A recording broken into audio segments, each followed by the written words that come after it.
자, 이제 두 번째 시간입니다. 계약 체결상 과실 책임이 나오는데, 자, 조문을 잠깐 볼게요. 535조 1항.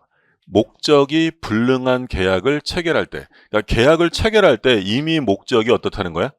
불능이래. 그럼 이거 우리 무슨 불능이라고 불렀던 거야? 계약 체결할 때 이미 불능이면 원시적 불능이야. 그러니까 원시적 불능의 경우에 그 불능을 알았거나 알 수 있었을 자는 악이거나 또는 선이라도 과실이 있었다면 상대방이 그 계약의 유효를 믿었음으로 인하여 받은 손해를 배상해야 한다.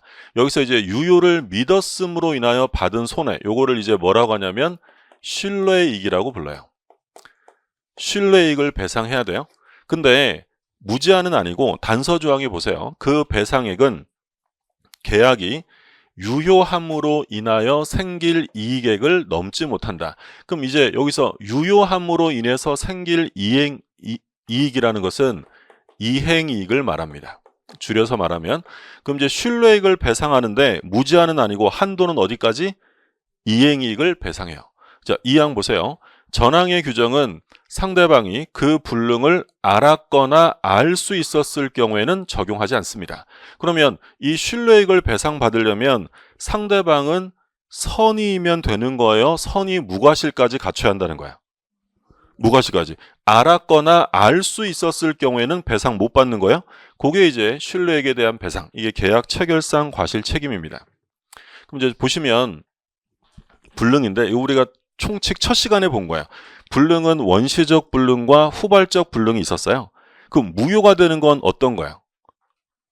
원시적 불능은 무효, 후발적 불능은 유효죠. 근데 이제 우리가 원시적 불능이라고 하면 이건 뭘 생략한 말이라고 했냐면 원시적 객관적 전부 불능을 말합니다. 그러니까 객관적 불능이라는 건 그 당사자만 못하는 거예요? 다른 사람도 못하는 거야? 다른 사람들, 이 객관적 불능이고, 그리고 전부 불능해야 돼. 일부 불능은 안 됩니다. 그래서 원시적, 객관적, 전부 불능은 무효로 처리합니다. 그리고 어떤 문제가 생기냐면 계약 체결상 과실 책임이라는 지금 535조의 규정이 나와요. 일단 계약 체결상 과실 책임은 가장 기본적인 건 뭘 전제로 한다? 원시적 불능이에요. 그러면 좀 전에 조문 읽어본 것처럼 원시적 불능이라는 걸 알았거나 알 수 있었다. 악이거나 뭐가 있는 거야? 과실이 있는 경우에 근데 상대방은 선이 무과실이었어요. 그러면 뭘 배상해 줘야 된다? 신뢰이익을 배상합니다. 근데 무제한은 아니고 한도액이 정해져 있었죠. 그게 뭐였어요? 이행이익을 한도로 신뢰이익을 배상한다. 그럼 이게 이제 무슨 얘기냐면 예를 들어 갑이랑 을이 이 부동산에 대해서 10월 24일 날 매매 계약을 한 거예요. 근데 이 매매 목적물이 10월 23일 날 이미 전소된 상태입니다. 그러면 계약을 체결할 때 이미 어떤 상태예요? 불가능하죠. 원시적이고 그리고 멸실됐다는 건 갑만 못하는 거예요? 다른 사람도 못해요? 다른 사람. 예를 들어서 이거랑은 달라요. 갑이 을한테 부동산 매매 계약을 했는데 요게 병거예요. 병거. 그러면 갑이 사서 넘겨주면 되는데 못 넘겨주게 됐어요. 불능이죠. 그럼 이 불능은 다른 사람도 모두 못하는 거예요? 갑이 못하는 거야? 갑이 이런 불능을 뭐라고 해요? 이건 주관적 불능이라고 하는 거야. 그럼 이건 얘만 못하는 게 아니라 모두 못하잖아요. 이게 객관적 불능이고 당사자가 못하는 건 주관적 불능이에요. 그럼 이건 나중에 우리가 다음 정규 과정에서 공부하겠지만 이때는 담보 책임의 문제가 생기는 거지 계약 체결상 과실 책임의 문제가 생기는 게 아닙니다. 그러니까 체약상의 과실 책임은 원시적, 객관적, 전부 불능일 때만 나와요. 그러면 얘는 원시적 불능이라는 걸 알았거나 알 수 있었고 얘는 어떻다 그랬어요? 선의무과실. 그러니까 얘는 계약이 무효라는 사실을 모르고 있단 말이에요. 근데 얘는 알았거나 알 수 있었대. 그러면 뭘 배상해라? 신뢰익. 그럼 신뢰익이라는 건 뭐냐면 을이 계약이 유효라고 믿었기 때문에 쓴 돈을 말해요. 그럼 예를 들어 얘가 이거 한번 사보겠다고 계약이 유효라고 생각하고 왔다 갔다 하면서 여비를 썼겠지. 돈이 좀 부족해요? 은행 가서 대출 받습니다. 그럼 대출 받으면 원금은 가지고 있지만 뭐는 나갈까요?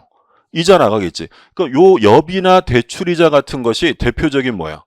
신뢰익. 만약에 이게 원시적 불능이라는 걸 알았더라면 을은 이런 돈을 썼을 리가 없죠. 그거를 배상하라는 거야.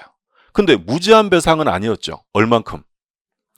이행이익. 그럼 이행이익은 뭐야? 얘가 애초에 원했던 대로 계약이 이행되었더라면 얻을 이익이에요. 대표적으로 뭐냐면 예를 들어 1억 원의 매매 계약을 했거든요. 근데 요즘에 땅값이 좀 올라서 현재 시세는 1억 3천입니다. 그럼 이 계약이 이행되었더라면 을은 얼마를 벌까? 3천만 원 벌겠죠. 그게 무슨 이익이에요? 그게 이행이익이에요. 그러니까 이행이익 한도에서 신뢰익을 배상하는 거지. 그러니까 우리가 쉽게 생각하면 일정한 거래를 했다라고 하면 신뢰이익과 이행이익 중에 어느 게 더 큰 게 일반적일까요? 이행이익이죠. 그러니까 신뢰이익이라는 건 뭐라고 생각하시면 되냐면 이행이익을 거두기 위해 투자한 돈을 말하는 거야. 그러면 당연히 최대한 벌 수 있는 한도가 이행이익이니까 이걸 넘겨서 줄 수는 없다는 거야. 그러니까 얘가 그럴 수 있지. 얘가 좀 어리버리해요. 이게 거래되면 이행이익이 한 5천. 근데 얘가 어리버리해서 투자금 1억 썼대. 신뢰이익 1억 쓴 거야. 근데 원시적 불능이었대. 그럼 얘는 얼마를 배상받는 게 합리적이라는 거야. 얘가 잘못 쓴 돈까지 다 배상해 줘야 될까요? 아니면 얘가 얻을 수 있는 최대치까지만 배상해 주면 돼. 최대치까지. 그러니까 신뢰액을 배상하되 한도는 정해져 있는 거야. 그게 바로 뭐예요? 이행이익이에요. 그러니까 사실 계약 체결상 과실책임은 우리 민법 체계에서 보면 독특한 거야. 왜 독특하냐면 무효죠. 그럼 무효면 계약상의 책임이라는 게 있을까요? 있을 수 없어요. 있을 수 없지. 그러면 원래는 무효가 되면 서로 주고받은 거 돌려주고 끝내는 거야. 근데 독특하게 원시적, 객관적 전부불능의 경우에는 무효지만 신뢰익은 배상하라라고 법률로 정해버린 거야. 그게 계약 체결상 과실책임. 요건이 몇 개 안 되니까 정확하게 기억하셔야 돼요. 배상 책임을 지는 사람은 어떠해야 한다. 악의 또는 과실. 그럼 만약에 얘도 선의무과실이래. 그럼 얘도 선의무과실이면 신뢰액을 배상해야 돼요? 안 해도 돼요? 안 해도 되는 거예요. 얘는 알았거나 알 수 있었음에도 거래했고요. 상대방은 뭐 해야 된다? 선의뿐만 아니라 무과실. 예전에 우리 시험에 뭐라고 한번 출제했냐면 을이 신뢰액을 배상받기 위해서는 선의면 충분하다라고 출제했어요. OX. 틀려. 선의로 충분한 게 아니라 뭐까지? 무과실까지죠. 이번 시험에 오랜만에 계약 체결상 과실 책임이 나왔어요. 근데 이번 시험에 박스에서 뭐 옳은 거 고르고 이런 거였는데 근데 그 지문에 뭐라고 돼 있었냐면 이 을이 선의로 매수했다고 써 있었어요. 신뢰액 배상해야 한다. 근데 옳은 지문 처리했는데 그때 우리 시험 보고 당일날 해설하면서 제가 이거 문제 있다. 뭐가 안 들어갔으니까. 과실 없이란 말이 없거든. 그래서 이거 문제 있다라고 했는데 요번 시험에서 유일하게 모두 정답 처리된 게 이 문제였어요. 67번 문제로 이건 뭐가 들어가야 된다고요? 과실 없이. 근데 사실 뭐 자기들 마음이지 뭐. 모두 정답 처리가 되긴 했는데 요번에 지난 수요일날 합격자 발표가 났어요. 1차 합격률이 작년에 21%였는데 16%, 15%, 작년보다 5% 이상 줄었어요. 그러니까 1차 공부 열심히 하셔야 되니까 2차는 늘었어요. 2차 합격률은 늘었는데 1차는 줄었단 말이에요. 그럼 그 얘기는 뭐예요? 2차 아무리 공부해서 잘 나와봐야 1차가 안 되면 꽝이잖아요. 그러니까 늘 말씀드리지만 따뜻한 봄이 넘어가기 전까지 1차를 다져두셔야 돼요. 그러니까 나중에 1차가 안 되면 불안해서 2차 공부가 안 됩니다. 그 1차 중에서도 뭐라고요? 그렇지. 민법을 좀 하셔야 되겠죠? 요번에 중개사법 같은 경우에는 민법 문제가 9문제가 나왔어요. 그래서 민법 문제를 공부하면 중개사법에도 훨씬 도움이 됐고. 그러니까 최근의 흐름을 보면 문제가 좀 융합되는 경향이 있어요. 개론 문제, 공법 나오고 막 그런단 말이에요. 그러니까 아무래도 공부는 1, 2차 동차로 하시는 게 좀 더 유리하지 않을까 싶어요. 근데 지금부터 시작하시면 뭐 동차로 충분히 합격할 수 있으니까. 그래서 무슨 얘기 하고 싶은 거였냐면 민법을 열심히 하셔야 된다. 자, 이게 이제 원시적 불능에서 발생하는 문제예요. 그러면 후발적 불능은 무효가 아니라 유효합니다. 자, 그럼 이제 조심하셔야 돼요. 그럼 후발적 불능이 되었다면 그 후에 무엇을 살펴보셔야 되냐면 왜 불능이 되었느냐를 보셔야 돼요. 채무자의 잘못이 있느냐 없느냐의 문제예요. 만약에 채무자의 잘못이 있으면 이걸 우리가 뭐라고 부르냐면 채무 불이행이라고 불러요. 근데 채무자의 잘못이 없어요. 그럼 이걸 위험부담의 문제로 갑니다. 위험부담 전 시간에 본 거죠. 이거 어디서 나왔는지 혹시 기억나세요? 안 나셔야 돼. 나시면 정상인이 아닙니다. 그렇죠? 기억이 안 나실 텐데 언제 나온 거냐면 쌍무계약과 편무계약의 구별의 실익. 쌍무계약은 서로 뭐가 있다 그랬어요? 대가적 채무. 그럼 대가적 채무가 있을 때 그 대가에 대한 위험을 누가 부담할 것이냐. 쌍무계약에서 나온 거죠. 그러면 만약에 채무자의 잘못으로 불능이 됐어요. 채무 불행이니까 상대방은 계속 기다릴 수 없잖아요. 그럼 계약을 깨버려야 돼. 이걸 뭐라고 하냐면 계약의 해제라고 불러요. 해제. 해제는 바로 뒤에 이어서 나올 거예요. 그럼 해제하면 이제 이미 준 건 서로 원상회복하고 그리고 손해배상을 청구해야지. 왜? 채무자의 잘못이니까. 자, 그리고 하나 이제 먼저 확인하실 점은 손해배상이 나왔는데 불능이잖아요. 불능. 그럼 이행 불능 시의 손해배상을 산정하는 기준 시점은 언제냐면 불능 나오면 무조건 불능 시의 시가를 기준으로 합니다. 그러니까 예를 들어 계약을 할 때는 1억이었는데 불능이 됐을 때는 시가가 1억 2천이야. 그럼 손해배상을 산정할 때 1억 기준이다, 1억 2천 기준이다. 불능 나오면 무조건 손해배상은 언제라고요? 불능 시의 시가를 기준으로 판단합니다. 요건 그래서 뒤에서 이제 바로 이어서 나올 거고 그럼 이제 요거 볼 거야. 위험 부담이야. 누가 위험을 부담하느냐? 원칙은 우리 민법이 채무자 부담주의를 규정합니다. 그럼 채무자가 부담한다는 건 이건 채무자가 반대급부를 이행 청구할 수 없다는 거고요. 근데 이제 예외적으로 채권자 부담을 정하는 경우도 있어요. 그럼 채권자가 부담을 한다는 건 채무자가 이행을 청구할 수 있는 건데 이 예외적인 경우가 나오려면 두 개가 나와요. 두 개. 첫 번째, 수령지체 중에 수령지체는 다른 말로 하면 채권자 지체예요. 받는 사람이 안 받은 거죠. 두 번째는 채권자의 잘못이 있으면 그때는 누가 위험 부담하냐면 채권자가 합니다. 여기 이제 무슨 소리인지 모르실 거예요. 이 용어만 봐서는. 그럼 이런 거예요. 갑이랑 을이 매매 계약을 했어요. 언제 했느냐? 10월 24일입니다. 근데 매매 계약하면서 계약금도 줬거든요. 근데 이제 이게 화재로 전소됐어요. 언제? 25일. 계약은 무효다, 유효다? 유효예요. 그러니까 여기서 일단 후발적 불능이잖아요. 그럼 후발적 불능에서는 뭐라고 꼬드겨도 무효란 말 써 있으면 무조건 틀립니다.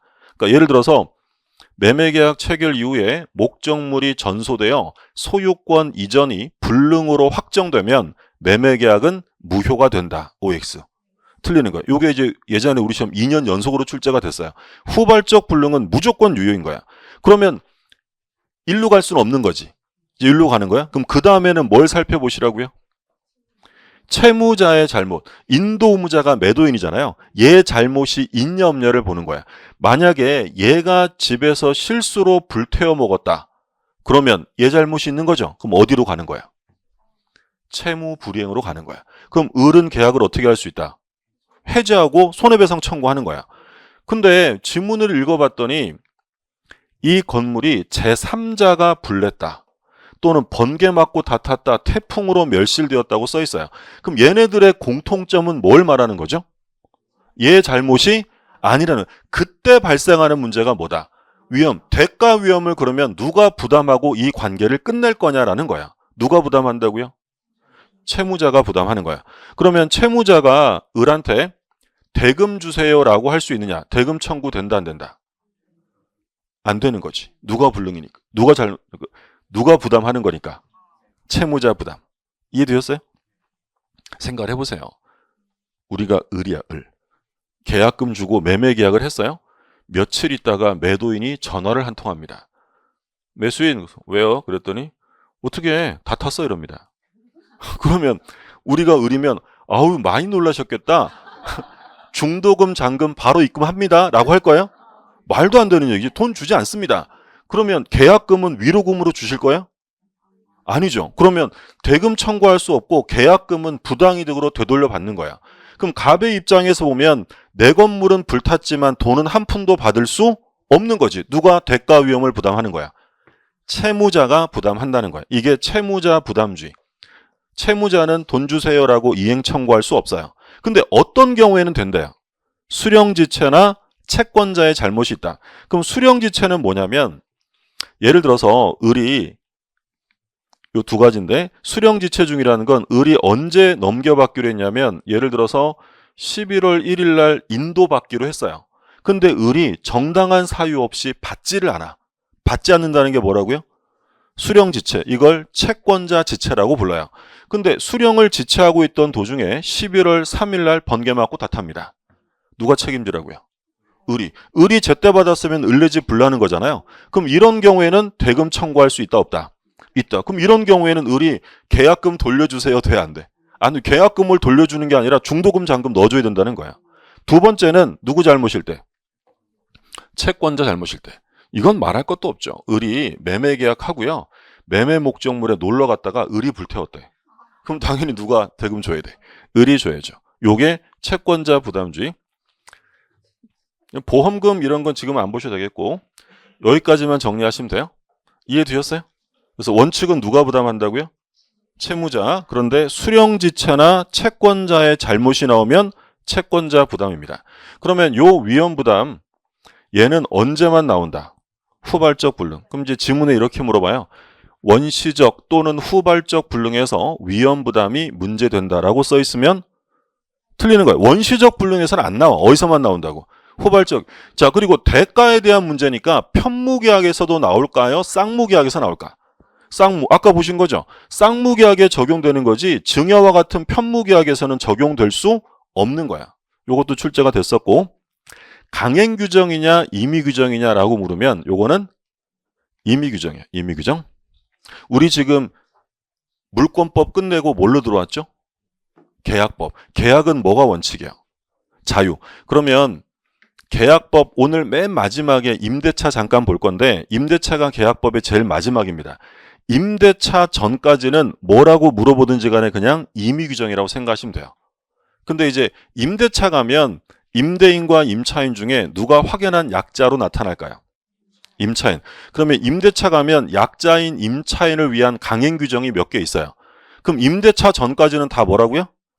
임의규정. 무조건 임의규정.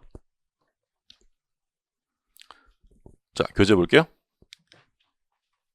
자, 계약 체결상의 과실 책임은 뭐 설명드린 내용 이게 다예요. 원시적, 객관적 전부불능, 일방은 악의 또는 과실, 상대방은 뭐여야 된다? 상대방은 선의뿐만 아니라 무과실까지 갖춰야 한다. 확인하시고 그리고 배상을 하는데 무제한 배상은 아니고요. 뭘 한다로 한다 그랬어요? 신뢰익을 배상하는데 한도액은 이행이익이다라고 했죠. 그래서 그걸 이제 계약이 유효함으로써 얻을 이익, 이것을 이행이익이라 하고요. 이행이익을 넘을 수 없다. 그래서 결론은 뭐예요? 즉 이행이익을 한도로 신뢰익을 배상하는 게 계약 체결상의 과실 책임입니다. 자, 쌍무계약의 효력에서 이제 동시행의 항변권이 나오죠. 넘어가시고 좀 이따 볼 거예요. 그럼 뭘 좀 먼저 볼 거냐면 위험부담을 먼저 볼게요. 120쪽의 위험부담. 자, 그럼 121쪽에 보시면 불능에 따른 법률관계라고 되어 있는데 1번에 보시면 계약 성립 전에 소실됐대. 이게 무슨 불능이라고요? 원시적 불능. 그러면 이건 계약은 무효. 그럼 어떤 문제가 생긴다? 계약 체결상의 과실 책임이요. 무효가 되고요. 일정한 요건을 갖추면 계약 체결상 과실 책임이 나옵니다. 두 번째, 계약이 성립된 후에 소실됐대. 자, 일단 유효다, 무효다? 유효. 후발적은 유효한 거예요. 그러면 이제 나눠야지. 채무자에게 잘못이 있느냐, 없느냐로 나누는 거야. 그럼 채무자의 잘못이 있다고 써 있네요? 그러면 이건 무슨 문제라고요? 채무불행이에요. 이행불능. 협의의 이행불능이 이제 채무불행으로서의 불능인데 그럼 계약을 뭐 할 수 있다? 해제할 수 있어요. 손해배상 청구하고. 근데 귀책 사유가 없으면 이때는 채무불행이란 말을 쓰면 된다, 안 된다? 안 되고요. 무슨 문제만 생긴다? 위험부담의 문제가 생겨요. 자, 조문 보세요. 537조 채무자 위험부담주의 원칙입니다. 쌍무계약의 당사자의 일단 쌍무계약이고 당사자 일방의 채무가 책임 없는 사유로 이행할 수 없게 됐어요. 그러면 누가 위험 부담하는 게 원칙이다? 채무자. 채무자는 상대방의 이행을 청구하지 못합니다. 이게 원칙. 그리고 계약금 받은 거 있으면, 이미 급부한 거 있으면 부당이득으로 돌려줘야 되고요. 근데 이제 538조에 예외가 나오는데 채권자주의죠. 자, 1항 보세요. 쌍무계약의 당사자 1방의 채무가, 자, 첫 번째, 채권자의 책임 있는 사유라고 나와 있어요. 그럼 누가 책임지라고요? 채권자가. 그러면 채무자는 상대방의 이행을 청구할 수 있습니다. 자, 그 다음에 후단에 보면 채권자에 뭐가 나왔어요? 수령지체. 수령지체 중에 책임 없는 사유로 이행할 수 없게 된 때도 같다. 그러니까 이거는 계약법에 있어서 가장 기본적인 첫 번째 사례 문제예요. 그러니까 이게 사례로 나올 때 그럴 거 아니야. 갑이 을에게 계약을 했는데 목적물이 멸실되어서 소유권을 못 넘겨주게 됐대. 그럼 일단 제일 기본은 원시적이냐 후발적이냐를 볼 건데, 시험은 대부분 뭐가 나올까요? 후발적. 원시적 불능이 나오면 이거 가지고 지문 5개 만들기 쉽지 않아요. 그러니까 대부분 다 예요. 그럼 후발적 불능이면 일단 무조건 유효예요. 그러면 뭘 물을까? 갑이 을에게 대금 청구할 수 있는지를 묻겠죠. 할 수 있다 없다? 없는 거예요? 갑이 부담해야 되니까. 근데 어떤 단어가 눈에 들어오면?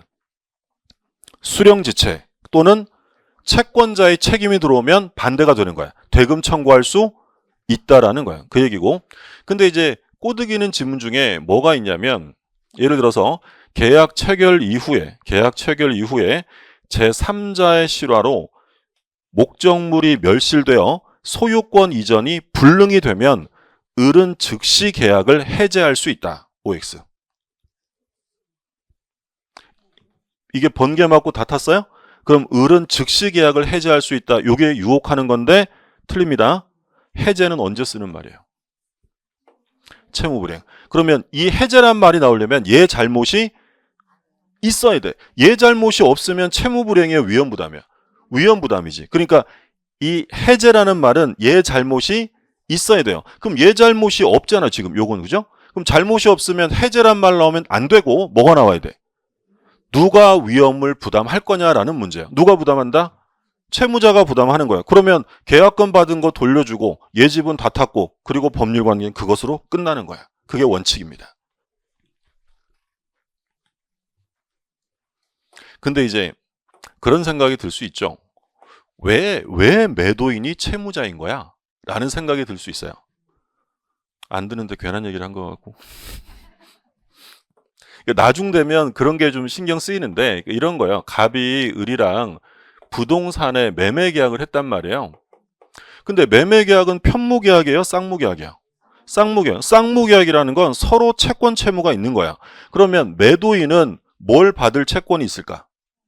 돈 받아야지. 대금 채권. 근데 얘는 인도해 줄 의무, 소유권 이전해 줄 의무가 있는 거죠. 자, 그러면 매수인은, 얘가 매수인이에요. 매수인은 어떤 채권이 있어요? 반대로 소유권을 넘겨받을, 인도받을 채권이 있는 거죠. 어떤 의무가 있어요? 대금 지급 채무가 있는 거지. 그러니까 쌍무계약은 두 사람이 채권자이면서 동시에 뭐가 되는 거야? 채무자가 되는 거야. 근데 왜 여기서는 매도인을 채무자라고 하느냐? 이게 바라보는 시각에 따라 달라지는 거야. 만약에 대금을 기준으로 본다면 누가 채무자야? 을이지. 근데 지금 우리가 보는 건 불능이잖아요. 불능. 그럼 불능이 된 건 뭐가 불능이에요? 대금이 불능인 거예요? 인도가 불능인 거야?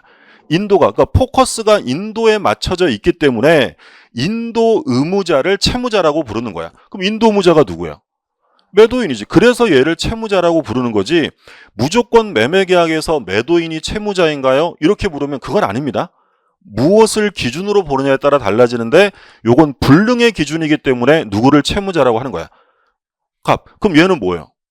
채권자인 거지. 그럼 얘가 만약에 안 받았다. 그걸 뭐라고 불렀어요? 수령지체. 이 용어가 이제 자주 나올 테니까 다시 한번 말씀드린 거고. 다 보셨고요. 돌아가셔서 그 동시행 관계 볼게요.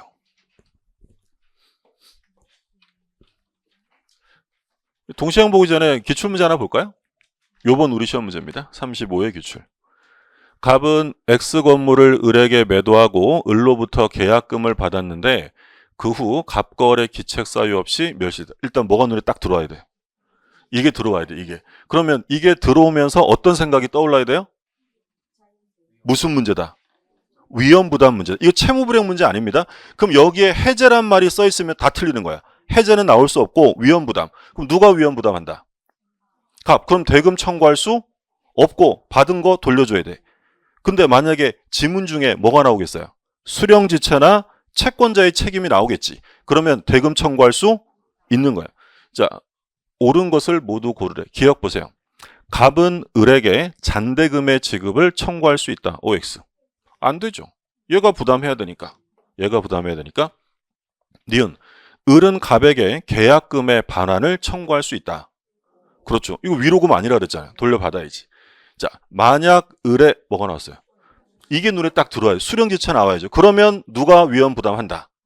을이 부담하는 거예요. 그럼 갑거래 기책 사유 없이 건물이 멸실된 경우 을은 갑에게 계약금의 반환을 청구할 수 있다. OX. 안 되죠. 계약금 반환이 아니라 나머지 잔금을 지급해야 되는 거야. 그럼 옳은 지문은 뭐예요? 니은 하나죠. 정답은 1번. 이게 위험부담이고 거의 3년에 2번은 이런 형태로 출제가 됩니다. 작년에도 나왔고 올해도 나왔고. 자, 그 다음에 이제 동시행의 항변권이에요. 얘도 어떤 계약에서 나온다 그랬죠? 쌍무계약. 서로 대가적 채무가 있으니까 이행할 때는 어떻게 이행해라?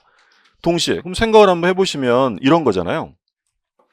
갑이 을이랑 부동산의 매매 계약을 했어요. 매매 계약을 했다. 그럼 동시행의 항변권은 갑이 을에게 소유권을 넘겨주는 거랑 등기와 인도하는 거랑 얘가 대금을 주는 건 대가 관계니까 어떻게 이행하는 게 공평하다? 동시에. 그러면 이 동시행의 항변권이 가지는 가장 중요한 의미는 뭐냐면 이런 거예요. 예를 들어 을이 돈을 주기로 한 날이 언제냐면 12월 1일이었어요. 12월 1일 날 돈을 주기로 했는데 돈을 안 줍니다. 그럼 약속한 날에 돈을 안 주면 그게 뭐야? 채무? 불이행, 이행지체. 이건 불가능한 건 아니고 늦어지는 거니까 좀 이따 보시겠지만 이행지체라고 해요. 그러면 이행지체가 발생하면 채무불이행으로서 손해배상의 문제가 생기는 거야. 근데 얘가 왜 돈을 안 줬나 봤더니 얘도 등기를 안 줬기 때문에 얘도 대금을 안 주는 거야. 그러면 을은 손해배상 책임을 질까요? 안 질까요? 안 지는 거죠. 그럼 동시행의 항변권이 가지는 가장 중요한 의의는 이행지체 책임으로부터 벗어나게 해주는 거예요. 이해되셨죠? 그러니까 동시행 관계가 인정되면 이행을 안 해도 책임을 진다 안 진다? 안 지는 거예요. 자, 그럼 하나 나온 김에 더 보면 이 부동산을 A라는 애가 가압류에 두세요. 가압류. 그러면 이 갑은 을에게 매매대금 전부를 받으려면 소유권 이전 등기 서류만 주면 될까요? 가압류까지 말소해서 줘야 될까요? 그것까지 동시행 관계. 왜? 매도인은 매수인에게 완전한 권리, 완전한 물건을 이전할 책임이 있기 때문에 가압류나 저당 달린 거 팔 때 대금 다 받으려면 그것까지 깨끗하게 말소해서 넘겨줘야 합니다. 자, 그럼 볼게요. 1항. 쌍무계약의 당사자 1방은 상대방이 그 채무 이행을 제공할 때까지 너 할 때까지 나도 안 해 라고 거절할 수 있어요. 왜? 그건 쌍무계약, 대가가 있는 거니까.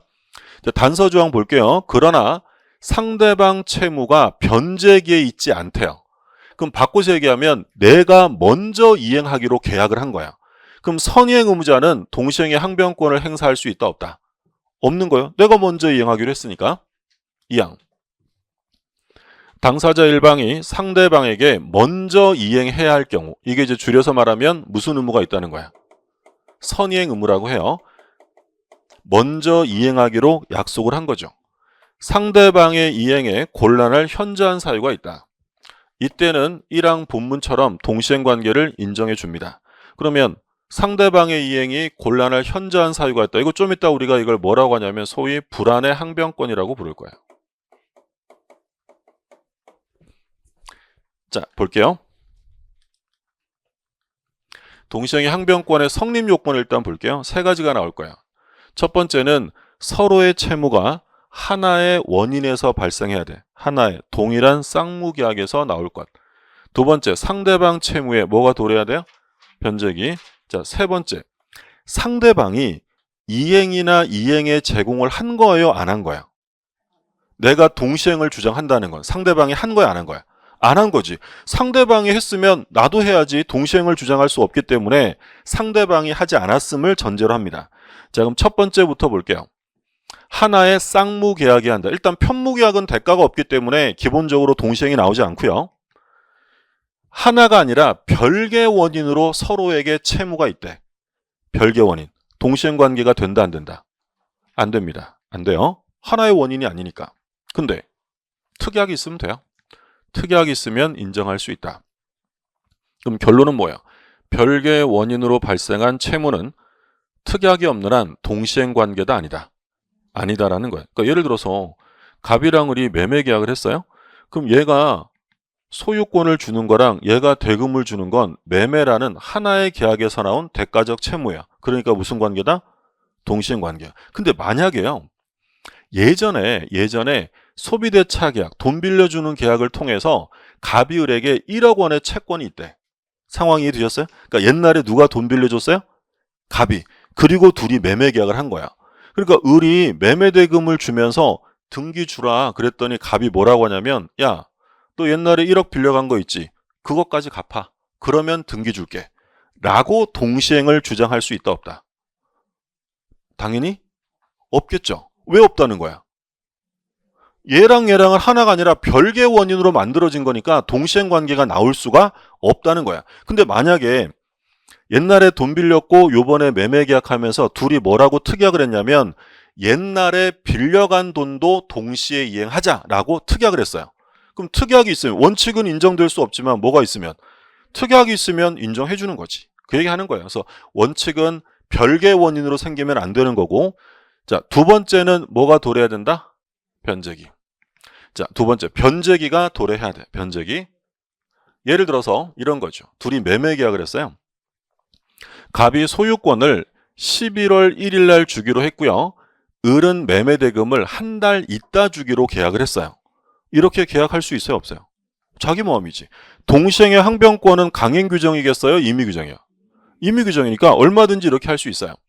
그러면 을이 갑한테 약속한 11월 1일 날 등기 서류 주세요라고 하면 갑은 대금 안 주면 못 주지라고 할 수 있어요, 없어요? 없죠. 왜 할 수 없어요? 상대방의 이행기가 도래하지 않았기 때문이에요. 그래서 지금 갑이 선이행 의무를 부담하기로 계약을 한 거예요. 그럼 얘는 원칙적으로 동시행의 항변권을 행사할 수 없어요. 약속대로 먼저 해야지. 자, 그런데 중요한 건 뭐가 있다? 예외. 그러면 선이행 의무자가 동시행을 주장하는 예외가 있는데 어떤 경우냐면, 첫 번째, 불안의 항변권이 있고, 두 번째는 상대방의 이행기, 후이행 채무의 이행기가 도래한 경우예요. 자, 보세요. 이게 뭐냐면 불안의 항변권부터 볼게요. 지금 갑이 먼저 소유권을 넘겨주고 을이 대금을 주는 거야. 근데 갑이 11월 1일 날 소유권을 먼저 넘겨주려고 봤더니 이 을의 재산 상태가 극도로 악화되었어요. 쫄딱 망해서 부도났대. 그럼 부도난 을에게 내가 먼저 소유권을 넘겨주면 한 달 있다가 대금을 받을 수 있을까요? 못 받을까? 그렇죠? 마음이 많이 어떻다고? 불안하다고. 이게 불안의 항변권이야. 그럼 이런 경우에는 갑이라는 사람은 을에게 먼저 이행할 필요가 없다는 거야. 동시행 관계가 인정돼요. 그럼 만약에 이런 상태여서 얘가 등기를 안 줬대. 채무 불이행 책임을 진다, 안 진다? 안 지는 거야. 동시행 관계가 인정되니까. 자, 이거 첫 번째는 그 얘기고, 두 번째는 뭐냐면 선이행 의무자가 이행하지 않고 있다가 상대방의 후이행 채무의 이행기가 도래한 경우야. 그러니까 예를 들어서 볼게요. 갑이랑 을이랑 매매 계약을 했어요. 을이 갑에게 중도금을 10월 1일 날 주기로 했고 잔대금은 11월 1일 날 주기로 합니다. 그러면 중도금은 동시행 관계일까요? 매수인의 선이행 의무일까요? 그 선이행 의무지. 근데 얘가 중도금을 안 줘. 이건 채무 불이행, 이행 지체입니다. 그럼 얘가 계약을 뭐 할 수 있다고 그랬어요? 해지할 수 있다고 그랬지. 근데 얘도 해지 안 하고 시간이 지나요. 그리고 언제가 도래했냐면 잔금일이 도래합니다. 그럼 잔금일이 도래하면 을만 이행기예요? 갑도 이행기예요? 갑도 뭐 줘야 돼? 등기 줘야 될 거 아니야. 그러면 선이행 의무자가 이행하지 않고 있다가 상대방의 이행기가 도래하면 이제 서로 이행을 해야죠. 이때부터는 뭘로 인정한다? 동시행 관계가 인정된다는 거야. 그래서 원래는 내가 먼저 하기로 했지만 내가 안 하고 있다가 상대방의 이행기까지 도래하면 둘 다 같이 하라는 거야. 근데 조심하실 점은 동시행 관계가 인정되는 건 잔금일입니다. 그러면 잔금일 이후로는 이행 지체에 대한 손해배상 책임을 진다 안 진다? 뭐가 인정됐어요? 동시행 관계가 인정되면 책임진다 안 진다? 자, 감정적으로 생각하지 마시고 이거 약속 이렇게 생각하시면 안 되고 뭘 보셔야 돼? 동시행 관계가 성립이 되면 책임의 문제가 생긴다 안 생긴다? 안 생긴다고 지금 공부했잖아요. 그럼 여기 와서 달라질 리가 없지. 동시행 관계가 11월 1일자로 생긴단 말이야. 그럼 그 이후로는 이 을은 이행 지체에 대한 책임을 진다 안 진다? 안 지는 거야. 물론 전제 조건은 갑도 등기를 안 줬으니까. 근데 여기서 뭘 조심하셔야 되냐면 요 잔금일 이전입니다. 요 중도금일자부터 잔금일자까지도 지체 책임을 안 질까요? 여긴 져야 될까? 여긴 져야지. 왜? 동시행 관계가 생기는 건 10월 1일이에요? 11월 1일이에요? 여기니까 그 이전까지는 채무불이행 책임을 지는 거고 동시행 관계가 성립하면 그 후부터는 책임을 지지 않게 된다라는 거야. 조금 어렵죠? 예. 뭐 처음부터 쉬운 건 없고 요거 요번에 보고 다음에 또 보고 그 다음에 또 보고 문제 풀 때 보고 계속 볼 거예요. 그래도 기억하셔야 되는 판례입니다. 그래서 만약에 요거 가지고 한번 해볼게요. 부도난 거 이제 끝났고 누가 먼저 이행하기로 계약을 했어요? 갑이. 근데 얘가 등기 안 줘. 채무불이행이죠. 그러다가 며칠이 오면 이게 온 거야. 그러면 얘만 이행기예요? 을도 이행기예요? 을도 이행기지. 그럼 이때부터는 뭐가 인정된다? 동시행 관계가 인정돼요. 그럼 12월 1일부터는 서로 이행 지체 책임이라는 게 나온다 안 나온다? 안 나오지. 항변권이 생겼으니까. 근데 요 한 달을 얘가 등기 안 줬잖아요. 그럼 요 11월 1일부터 12월 1일까지 이행 안 한 건 정당한 거야? 부당한 거야? 부당하지. 그럼 거기에 대한 책임은 져야 돼요. 동시행 관계가 인정되는 건 잔금일이지 중도금일이 아니란 말이에요. 그럼 잔금일 이후로는 책임의 문제가 안 생기겠지만 잔금일 이전까지는 채무불이행 책임을 져야 한다는 얘기예요. 그 얘기예요. 그래서 지금 보신 게 원칙 성립하기 위해서는 하나의 쌍무계약일 것, 두 번째는 상대방 채무의 변제기가 도래해야 되고 세 번째는 상대방이 이행이나 제공을 하지 않았어야 됩니다. 자, 그럼 이게 성립 요건이니까 요건을 갖추면 효과가 생기겠죠. 너 안 하면 나도 안 해 라고 거절할 수 있고 영원히 안 하겠다는 거예요. 연기하는 거야. 소위 연기적 항변권이라고 부릅니다. 교재 볼게요.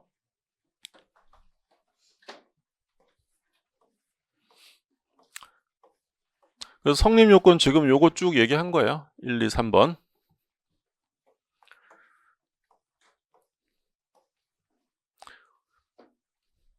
여기 보시면 판례 잠깐 볼게요. 밑에 다음 페이지에 판례도 당사자 쌍방이 뭐라고 돼 있어요? 별개약정이래. 별개약정. 그럼 별개약정 나오면 원칙은 동시행 관계가 된다 안 된다?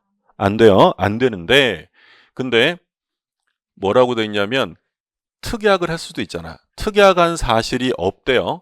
그러면 동시행의 항변권이 생긴다고 볼 수 없다. 그래서 원래 별개 원인이면 동시행 관계가 될 수 없고 예외적으로 특약이 있으면 가능한 거니까 특약 없으면 안 되고요. 자, 그다음에 변제기 도래해야 됩니다. 예외가 있다. 불안의 항변권이에요. 그래서 후이행 의무자에게 재산 상태 악화, 아까 부도난 거 그 얘기 했던 거고 그게 이제 다시 글로 뭐 써 있는 거죠. 확인하시고 그 다음에 B번에서는 뭐냐면 선이행 의무를 이행하지 않다가 상대방의 후이행 채무의 변제기, 이행기가 도래한 거야. 그러면 처음부터 동시행 관계예요? 후이행 채무 변제기부터요? 여기서부터 동시행 관계가 인정된다라는 거죠. 그래서 여기 보세요. 예를 들어 매수인이 선이행해야 할 중도금을 지급하지 않았어요. 중도금 안 주고 그러다가 이제 뭐가 도래한 거야? 잔금일. 경고했다면 매수인은 중도금에 대한 지급일 다음 날부터 잔대금 지급일까지 중도금일부터 잔금일까지는 책임져야 된다, 안 져야 된다? 그건 져야지. 그죠? 그러면 이 경우에 지연손해금과 그리고 매도인의 소유권 이전 등기 의무와 여전히 무슨 관계에 있게 되냐면 동시행 관계에 있다. 확인하시고, 자, 상대방이 이행이나 제공을 하지 않았어야 되고요. 효력은 이행 거절의 권능. 너 안 하면 나도 안 해. 근데 영원히 영구적인 항변이 아니라 연기하는 거고요. 그럼 제일 기본적인 건 이행 지체 책임의 면제입니다. 그리고 동시행의 항변권은 상대방에게 내가 이러이러해서 남 안 할 거야 라고 주장할 필요 없어요. 동시행의 항변권은 가지고 있다면, 존재한다면 지체 책임을 면하게 됩니다. 즉 동시행의 항변권은 존재하는 것 자체만으로 책임을 면하는 것이지 상대방에게 구체적으로 밝힐 필요는 없다. 여기 나오죠. 보조단에 거절의 의사를 구체적으로 밝히지 않았다 할지라도 거절 권능의 존재 자체로 책임은 발생하지 않는다. 그러니까 상대방에게 주장할 필요는 없는 거야. 근데 소송 들어가면 주장해야 될까요? 안 해도 될까? 소송 들어가면 주장해야 됩니다. 소송상의 효력은 법원이 뭐 다 조사해 줄 수 없잖아요. 직권으로 고려할 수 없다. 그러면 이제 법원은 얘가 주장을 하게 되면 법원은 조사하고 그게 인용되면 상환급부 판결, 서로 이행하세요라는 원고 일부 승소 판결을 하는 거야. 근데 주장을 안 하면 전부 패소죠. 뭐. 피고가 지는 거고 원고가 전부 승소 판결을 받게 된다. 이제 조금 이제 소송상의 효력이라 좀 어려울 수 있는데, 그러니까 이런 거예요. 예를 들어서 갑이랑 을이 매매 계약을 했어요. 그럼 얘가 이제 등기를 주는 것과 얘가 대금을 주는 것은 무슨 관계다? 동시행 관계야. 근데 이 갑이라는 애가 대금 달라고 찾아왔어요. 근데 이렇게 쓱 봤더니 등기 서류는 안 가져왔대. 그러면 을은 대금을 줘야 돼, 안 줘야 돼? 안 줘도 지체 책임을 진다, 안 진다? 안 지는 거야. 그럼 얘가 지체 책임을 면하려면 갑에게 너의 등기 제공과 나의 대금 지급은 동시행 관계에 있기 때문에 너도 안 했으니까 나도 안 할 거야 라고 얘한테 얘기해야 돼요? 할 필요 없는 거야? 할 필요 없다는 거야. 그러니까 얘가 쓱 보더니 등기도 안 가져오면서 돈 달래네 하고 얘가 그냥 씩 웃으면서 가버립니다. 아무 말도 안 하고. 또 갑이 웃어? 이러면서 법원에 갑니다. 법원에 가서 소장을 접수해요. 얘가 예를 들어 11월 1일 날 돈 주기로 했는데 돈 안 줬어요. 돈 받게 주세요 라는 거야. 그럼 이때 이제 이 갑이요, 내가 등기도 안 줬거든요, 이런 얘기는 할까 안 할까? 지 불리한 건 얘기 안 하지. 그럼 얘가 약속을 안 지킨다고 소송을 제기한 거예요? 그러면 이 법원이 을에게 답변서 제출을 요구하겠죠. 소송을 제기한 사람을 뭐라고 부르죠? 원고. 소송을 제기당한 사람을 피고라고 하죠. 민사사건은 소송 당사자가 원고와 피고로 되겠죠. 형사사건은 피고가 아니라 피고인이라고 불러요. 피고인. 형사사건에서는 가끔 드라마 보면 민사사건인데 피고인 써 있어. 잘못된 거였죠. 그러면 이 원고가 소장을 접수하면 법원은 뭐 할까? 얘한테 소장 부본을 송달하겠지. 그러니까 소장 부본이라는 게 뭐예요? 소장 접수된 거 복사하는 거야. 복사해서 얘한테 보내는 거야. 왜 보내느냐?